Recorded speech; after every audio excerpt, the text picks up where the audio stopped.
अस्सलाम वालेकुम students, professor Aamir Afzal English grammar के नेक्स्ट लेक्चर के साथ आपके सामने।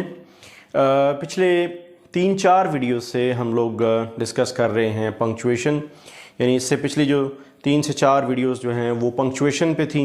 आज इस सीरीज़ का चौथा और आखिरी लेक्चर है और आज हम जो रिमेनिंग पंक्चुएशन रह गए हम उनको डिस्कस करेंगे। इससे पहले हम बड़ी डिटेल में कॉमा, सेमीकोलन, कोलन और क्वेश्चन मार्क, एक्सक्लेमेशन मार्क, ये सारी चीज़ें हम डिस्कस कर चुके हैं।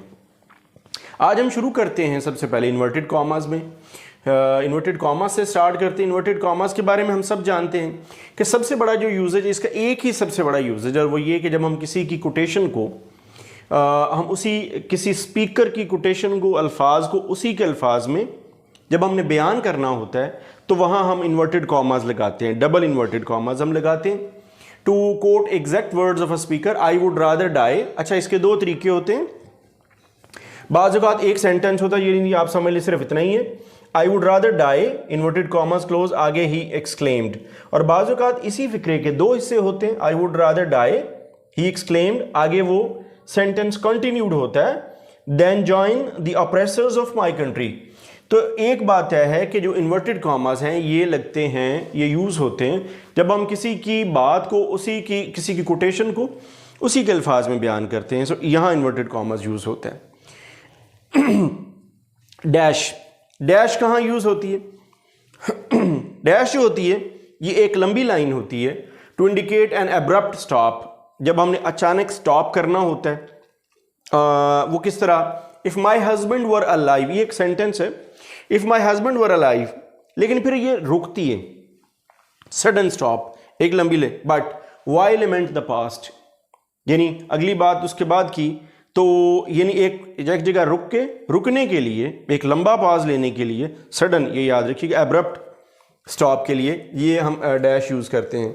अच्छा, डैश एक और मकसद के लिए भी यूज़ होती है, to resume a scattered subject. Scattered चीज़ों को, एक कुछ अल्फाज हैं जो कि स्कैटर्ड हैं ग्रामेटिकली, कुछ ऑब्जेक्ट्स हैं, कुछ वर्ड्स हैं, नाउन्स हैं, जैसे कि friends, companions, relatives, all deserted him.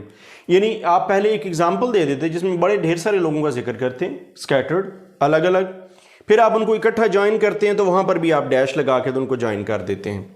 तो डैश ये 2 पर्पसेस के लिए, एब्रप्ट स्टॉप के लिए या फिर स्कैटर्ड सब्जेक्ट्स को इकट्ठा करने के लिए यूज़ होती है।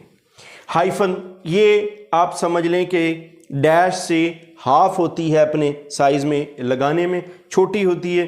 A shorter line than the dash, ये शॉर्ट लाइन होती है, लेकिन ये यूं होता है कि कंपाउंड वर्ड्स में यूज़ होती है। 2 लफ्ज़ हैं, उनको हम आपस में जोड़ते हैं तो उसमें हम हाइफन लगाते हैं, जैसे passers by, jack of all trades, man of war.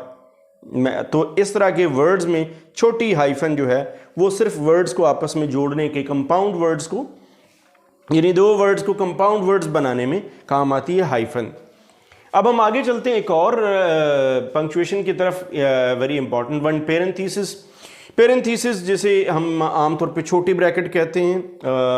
Double dashes are used to separate from the main part of the sentence or phrase or clause which is actually not a part of it, grammatically जो उसका हिस्सा नहीं होता। आप यूँ समझ लें कि पेरेंथीसिस वहाँ यूज़ होती है कि जब हम एक बात कर रहे हैं और हम उस बात की एक्सप्लेनेशन या हम उसके मीनिंग्स या हम उसके बारे में कोई इम्प्लाइड, इन्फर्ड मीनिंग्स ब्रैकेट के अंदर या पेरेंथीसिस के अंदर लिख देते हैं, वो एक्चुअली उस सेंटेंस का हिस्सा नहीं होता, उस सेंटेंस का हिस्सा नहीं, या वो यूँ समझ लें कि बिल्कुल वो अलग हिस्सा होता है, यानी वो एक तशरीह का या एक एक्सप्लेनेशन वाला पार्ट होता है, वो फिक्रे का हिस्सा नहीं होता। जैसे कि he gain from heaven, it was all he wished.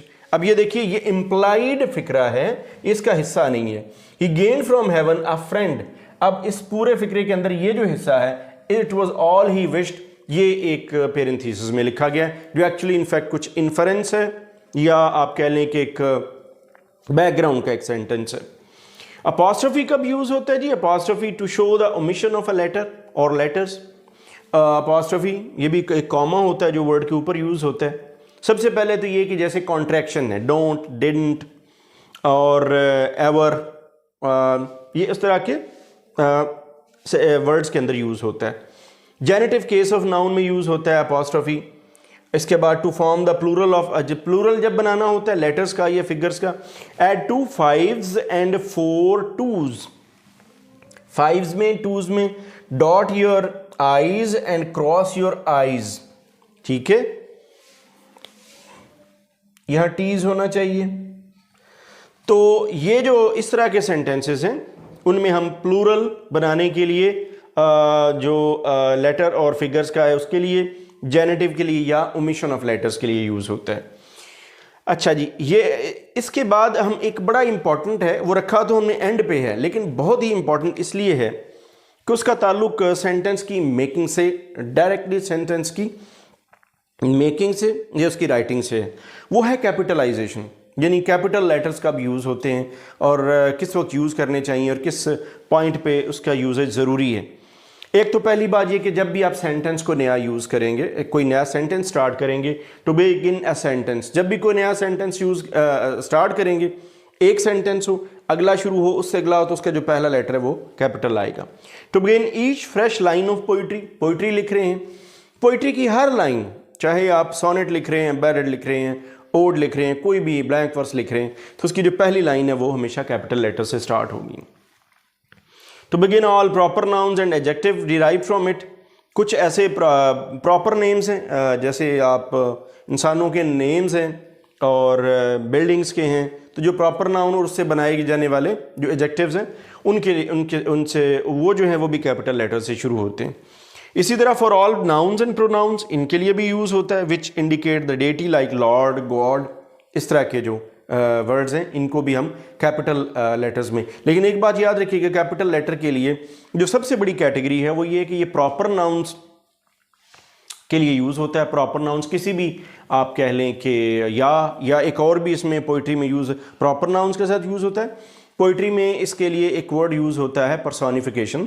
तो पर्सोनिफिकेशन में जब हम एक पर्सन में कोई एब्स्ट्रैक्ट क्वालिटी एट्रीब्यूट करते हैं तो वहाँ पर भी कैपिटल लेटर यूज़ होता है। सो ये हमारा पंक्चुएशन सीरीज़ का चौथा और आखिरी लेक्चर था, जिसमें हमने इन्वर्टेड कॉमास डिस्कस किए, डैश, हाइफन, पेरेंथीसिस, अपॉस्ट्रोफी और कैपिटल लेटर्स का यूजेज हमने डिस्कस किया। इस एक आखिरी लेक्चर के साथ हमारा जो पंक्चुएशन की सीरीज़ है वो मुकम्मल होती है। आपको किसी भी चीज़, किसी भी वर्ड, किसी भी कॉन्सेप्ट की समझ ना आए, आप कोई क्वेश्चन पूछना चाहते हैं तो कमेंट्स में ज़रूर कमेंट कीजिए और अपना फीडबैक लाजमी दीजिएगा। With next part of speech और with next grammar lecture I will come back soon. Thanks for watching.